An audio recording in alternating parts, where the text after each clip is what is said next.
आप बड़े भैया आदरणीय और सम्मानित श्री राकेश कुमार यादव जी, आप आर्मी के जवान हैं बाबूजी, हमारे चाचा जी 51 रुपया। और परम आदरणीय श्री शिव मूर्ति यादव जी, बड़े भैया हमारे 51 रुपया।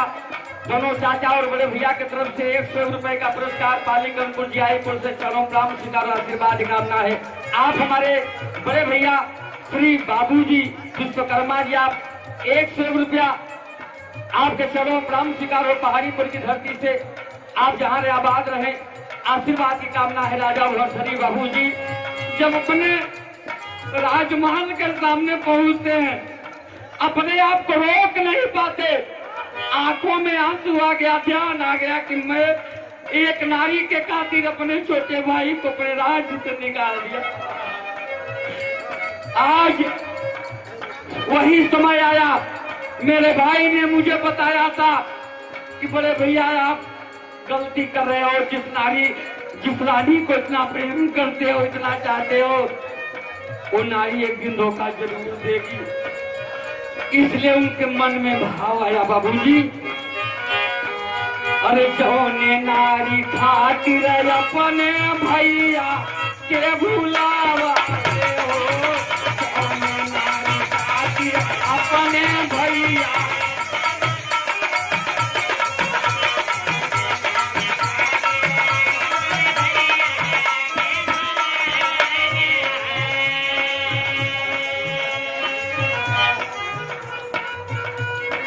आप बाबू कैप्टन विद्याधर शुक्ला साहब जी की तरफ से 51 रुपया चरण राम स्वीकार आशीर्वाद कामना है। आप स्वर्गीय चौधरी श्री तुलसीराम यादव जी के पुत्र जी की तरफ से 21 रुपया चरण राम स्वीकार आशीर्वाद कामना है। बाबूजी ये समाज, ये भाई भाई का प्रेम, माता पिता का प्रेम, भाई बहन का प्रेम, चाचा चाची दादा दादी बड़े भाग्य से मिलता है। ये जीवन कितना मूल्यवान है, इसे सोचने की जरूरत है। यहाँ न कोई जाति है, न पात है, न भेद है, न भाव है। राजा मर्दन रो रहे हैं, अरे जौने नारी खातिर अपने भैया के भुलावाई हो।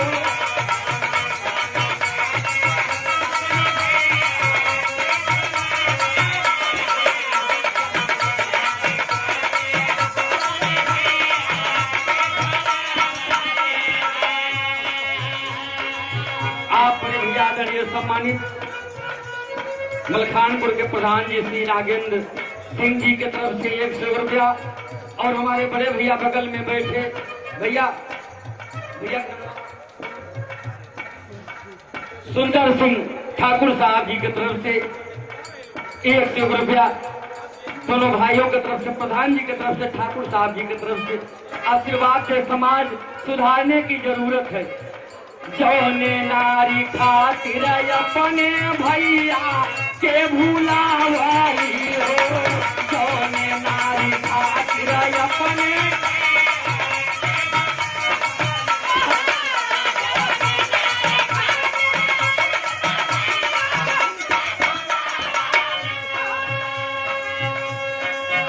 तू है नारी आज हमके कावन दासा दे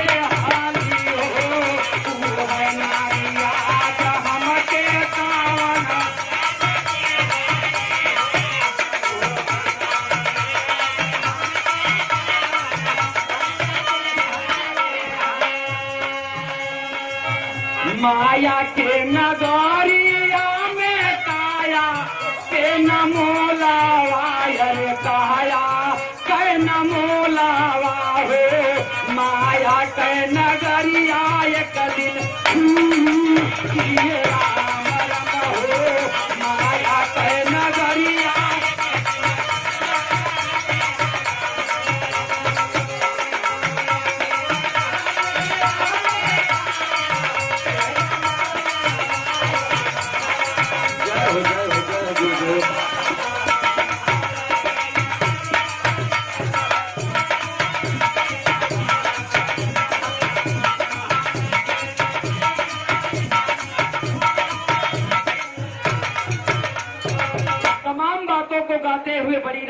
श्यामदेव के दरवाजे पर पहुंच गए।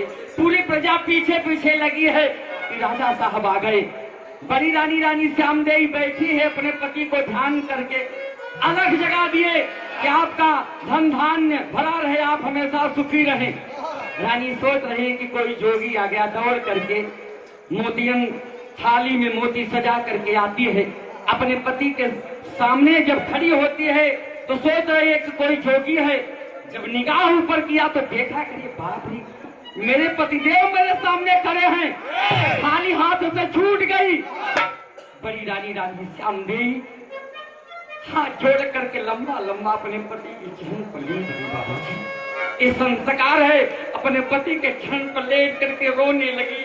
राजा भरथरी के मन में आया कि अपने रानी को उठा करके अपने गले से लगा लूं, लेकिन अंदर से आवाज आती है कि ना बेटा ना, 12 वर्ष का जोग 1 मिनट में मिट्टी में मिल जाएगा। पुनः पूछे हो गए राजा भरथरी। आप परमादरी कृष्णा डेयरी के मालिक साहब जी की तरफ से 100 रुपया चलो प्रणाम स्वीकारो, आशीर्वाद कामना। पीछे हो गए, कहा नहीं प्रिय, ये दुनिया ये संसार किसी का है नहीं, मैं सब कुछ देख चुका हूं, मुझे भिक्षा चाहिए, बस अंतिम भिक्षा चाहिए। रानी बहुत कुछ कहा, आप मेरे दरवाजे पर गए थे, शादी किए थे, तमाम बात, लेकिन राजा को सुनने वाले कहा बस अंतिम भिक्षा चाहिए। रानी अंतिम भिक्षा अपने पति को देने लगते हैं, हाथ कांप रहे हैं। दे दिया तब दादा पंधारी के तर्ज में कहना है क्या,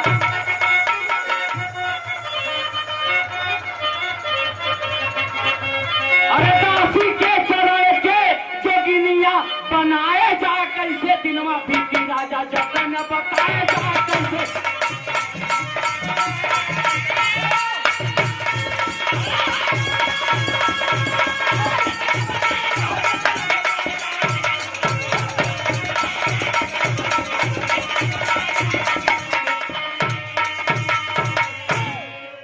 चाचा जी परमादरी परम श्रद्धेय श्री विश्वनाथ यादव जी पूर्व प्रधान, श्री काशी प्रसाद जी के आप छोटे भ्राता जी की तरफ से 51 रुपए का पुरस्कार पाली कर्पुर जयपुर की धरती से चरणों ग्राम स्वीकारो, आशीर्वाद कामना है।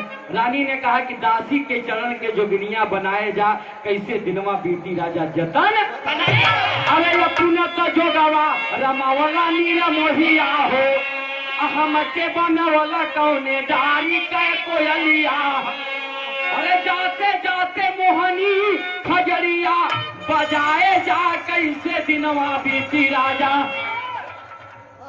राजा साहब से कहा कि यही मोहनी खजरी बजा करके कुछ सुना दो। राजा ने कहा मेरे पास समय नहीं है प्रिय, मुझे जाने दो। और प्रमाण मिलता है कि राजा भरथरी जब कुछ दूर गए, रानी उसी दरवाजे पर खड़े खड़े अपने प्राण को त्याग दिया। ये हुई नारी की गरिमा की बात। समाज में तमाम ऐसे ऐसे लोग हैं कि जहां कुछ ना कुछ, किसी को बहू जी को गड़बड़ बच्चों अच्छा बच्चों खराब बा, कहीं दुख है तो कहीं सुख है, यही समाज है। कहीं गीत हो रहा है तो कहीं लोग रो रहे हैं, तो कोरोना से परेशान है मियाँ तो हम आप सही है। चीन से पूछा, जहां जहां एक एक दिना में 5-5 सही मनाई खत्म हो जाता है, लेकिन अरे पाके भिक्षा भरथरी तब छोड़े हैं वतनवा हो, अब हुल्लुर राम धार के अब न हुई है मिलनवा, अरे हैदर अली के झंडा सागर अंबर में उड़ाए जा कैसे, दिनवा बीती राजा जतन बताए।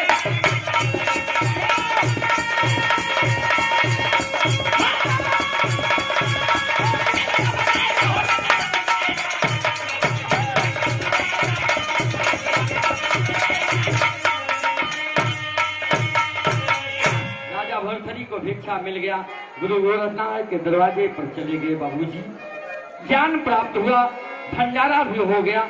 अंत में कहना है कि दुनिया का संयोग गजब है, राजा रंग बनावे, कोई बैठा राजमहल में धुइयां कोई रमावे, अरे खजरिया जोगी वाली बज गई, सागर या भैराज के